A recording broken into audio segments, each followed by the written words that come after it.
పటిష్టంగా ఉంది. కానీ ఇది విశ్వవ్యాప్తం కావాలని కూడా నా కోరిక.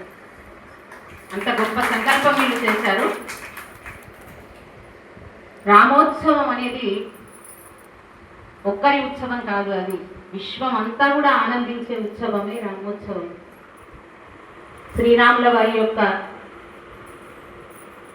గొప్పతనాన్ని, వారి ఆదర్శ గుణాలను మనం ఎంత చెప్పుకున్నా తక్కువే. అలాంటి ఆదర్శమూర్తి అవతరించిన ఈ భరత భూమిలో జన్మించడం మనందరి యొక్క అదృష్టం.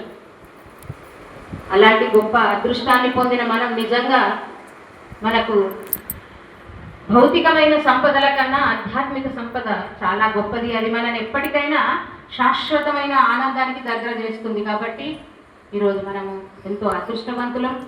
పవిత్రమైన భరతమాత యొక్క ఒడిలో ఆమె బిడ్డలుగా జన్మించాం. ఆ తల్లికి నేనైతే ప్రతిరోజు కృతజ్ఞత చెప్తాను. ఒక స్కూల్ టీచర్గా వందే మాతరం పాడుతున్నప్పుడు నాకు ఆ భరతమాత ఒక అమ్మవారిలాగా అనిపిస్తుంది. అప్పుడప్పుడు కళ్ళకు నీళ్లు కూడా వస్తూ ఉంటాయి. మన వీరులు చేసిన త్యాగాలతో ఈరోజు మనం ఇంత స్వేచ్ఛ వాయువులు పీల్చుకుంటున్నామేమి. వందే మాతర గీతం పాడుతూ ఉంటే సాక్షాత్తు ఆ భారతాంబ మనను అనుగ్రహిస్తున్నట్లుగా ఉంటుంది.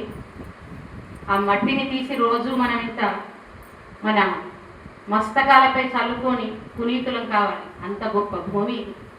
దీని విలువ మనకు తెలుసు, కానీ మనం దీనికి ఇవ్వాల్సినంత విలువ ఇంకా ఇవ్వడం లేదు.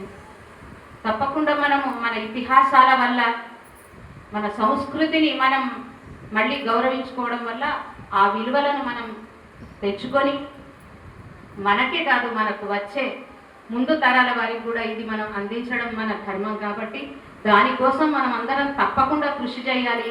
ఎవరికి వారు నేనొక్కరి చేస్తే ఏమవుతుంది అని నిస్త్రాణంగా ఉంటే మన ధర్మానికే గ్లాని జరిగే అవకాశం, ప్రమాదం కూడా ఉన్నది. కాబట్టి మన ధర్మాన్ని మనం కాపాడుకోవడానికి ఆ కాపాడుకునే శక్తిని కూడా ఆయనే ఇస్తాడు.